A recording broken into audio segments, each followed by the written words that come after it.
Barang di sini karena saya tahu nilai belinya, nilai harga barunya itu saya pukul rata. Jadi kalau harga baru 100 apa namanya 1 juta, saya ambil 10 sampai 20%, kadang-kadang 30% saya jualnya. Jadi gitu. Jadi kita kisaran di 30%. Kadang-kadang kalau emang itu barang antik bisa malah 300% kalau itu barang antik. Yang datang ke sini itu bermacam-macam. Dari para pejabat juga ada, dari rakyat biasa juga ada, juga dari luar negeri juga banyak. Salah satunya kemarin banyak yang dari Korea, dari Jerman, dari Amerika juga ada datang ke sini. Hanya kepingin tahu Mall Rongsok itu seperti apa sih, kan gitu. Jadi mereka datang, dia cari barang, setelah dapat berapa duit. Nah itu, saya juga nggak tahu itu nilai barangnya buat apa mereka. Jadi kalau kita lihat nih, seperti televisi. Televisi ini kalau memang kondisi masih normal hidup, ini saya jual 175.000. Tapi kalau kondisi mati begini, udah kita jual 50.000. Dan lain-lain ini kita ambil sekitar 30%-nya atau 20%-nya dari harga baru.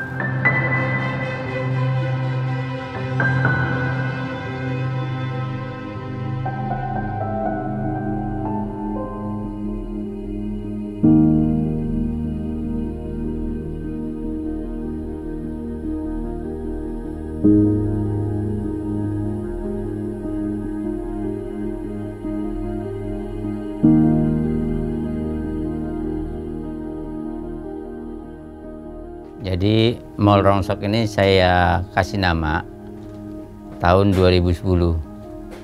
Tapi sebelumnya namanya Adi Elektronik. Karena apa? Karena saya belum berani ngasih nama mall kalau barangnya belum banyak.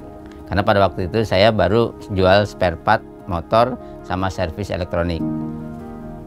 Nah setelah barangnya banyak baru saya kasih nama Mall Rongsok. Jadi saya bangun Mall Rongsok itu sebenarnya idenya dari tahun 98. Karena saya hobinya itu nongkrong di tempat rongsokan. Kemudian saya cari barang-barang yang kira-kira bisa diservis, diperbaiki. Setelah dapat diperbaiki, saya jual melalui iklan di salah satu surat kabar. Dan hasil penjualan itu saya nongkrong di mall untuk makan. Jadi hampir saya lakukan tiap hari. Nah di dalam perjalanan itulah saya akhirnya berpikir, nanti akan saya ciptakan mall tapi Rongsok itu tahun 98. Ya, untuk sekarang ini Mall Rongsok ini memang cuma satu-satunya di Indonesia. Mungkin di dunia baru satu Mall Rongsok yang semuanya barang itu ada. Jadi karena awalnya saya baru 28 bidang usaha saya tekunin. Jadi dari bengkel motor, bengkel mobil, bengkel handphone, studio musik, warung nasi, dagang keliling, pangkas rambut, salon, itu saya sudah pernah lakukan semua.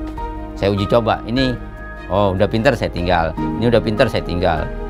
Di bengkel motor saya udah pinter, udah saya tinggal.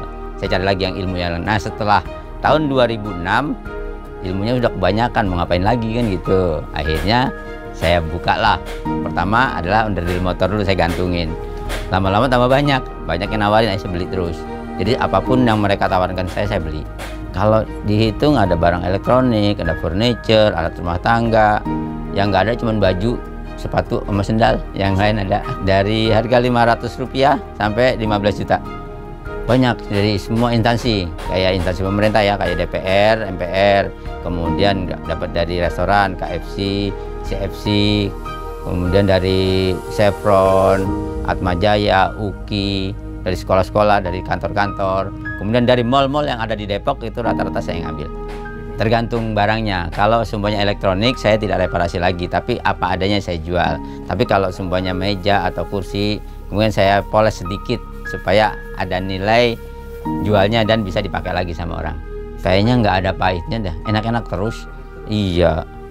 Ya, itu saya sekarang sudah tahu. Dulu saya pernah masuk masalahnya, lumayan 5 hari lah ngandang gitu kan, gara-gara barang tadahan jual ke saya. Nah, jadi dari situlah saya mulai belajar, ternyata nggak sembarangan kita beli barang, harus tahu gitu kan. Jadi awalnya memang karena barang terlalu banyak ini, saya cari lokasi. Waktu itu saya dapat borongan dari DPR hampir 150 truk. Tempat nggak ada, gimana caranya? Akhirnya saya cari, kebetulan ada kawan saya punya mall tapi nggak dipakai, belum jadi mallnya.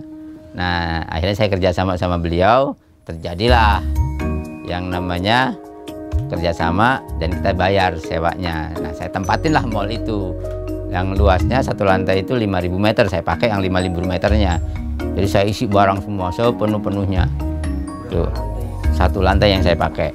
Kalau omset sih gimana ya? Omset yang paling besar hanya di sini. Kalau di tempat lain itu ibaratnya gudang lah ya, buat naruh barang. Omset yang besar di sini. Sekarang ini pegawai ada 18 orang. Di 2 tempat sekarang ini, ada 3 tempat sama mall motor. Jadi memang gini, saya pernah buka ya beberapa cabang, ternyata memang untuk mengolahnya nggak bisa, karena SDM-nya ini belum bisa kayak saya gitu kan.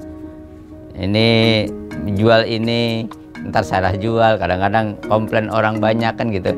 Akhirnya daripada banyak komplainan, udah sekarang saya tutup semua. Saya fokuskan di 2 tempat, sekarang 1 sama di sini juga nggak jauh dari sini, jadi gampang kontrolnya. Awalnya pegawai ini nggak bisa apa-apa, saya yang ngajarin semua, untuk ngajarin las, ngajarin servis, ngajarin bikin meja, bikin kursi, juga bagaimana caranya biar seperti saya gitu, saya ajarin. Bukan, ini sebenarnya bukan tujuan saya, bukan ini. Ini yang ke-29 nanti, ini kan ke-28 sebenarnya Mall Rongsok ini. Nanti ada yang ke-29 yang saya sedang bangun. Yang ke-29 inilah yang bakalannya akan menjadi viral, akan menjadi lebih dari ini, karena bukan seperti ini modelnya. Itu. Masih dirahasiakan. Ada rahasianya. Nantilah setelah jadi tempatnya dan sudah bisa dibuat, nah viral akan jadi viral, karena lain dari yang lain nanti. Jadi kalau untuk pertama, sebelum saya kasih nama mall, itu saya di seberang tuh, yang ada mall motor sekarang. Hanya onderdil motor. Setelah saya dapat borongan dari Pertamina di Pelumpang sana, baru saya cari tempat, dapatlah di sini sedikit. Awalnya cuma 200 meter lah saya bangun. Lama-lama barang tambah banyak, udah bangun dikit, lama-lama jadi banyak. Jadi modal awal saya cuma 100.000. Itu juga boleh ngutang. Tahun 2006, 2007 lah awalnya itu. Saya mulai bergerak di bidang rongsok.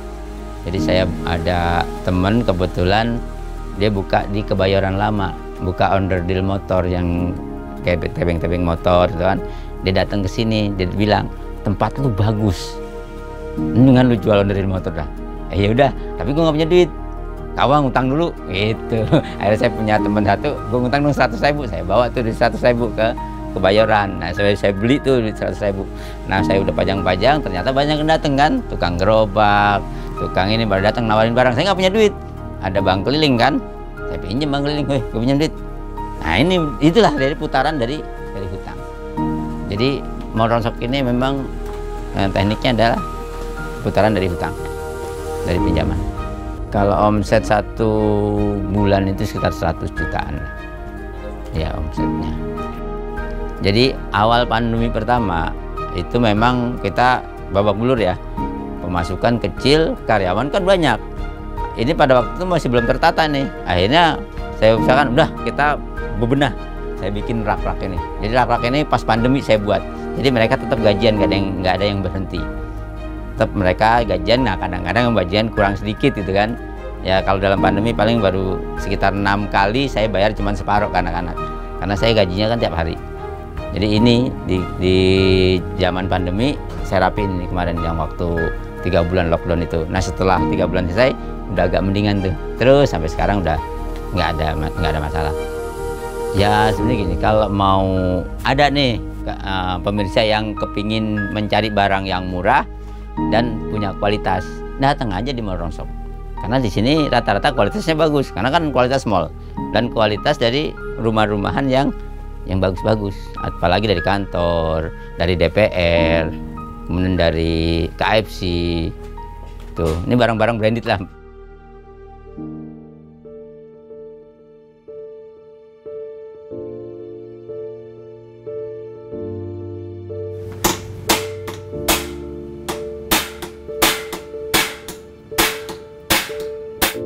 Jadi barang-barang yang ada di sini pembeli itu kan cari sendiri. Ada banyak pertanyaan dari kawan-kawan, ini kalau semuanya barang hilang bagaimana?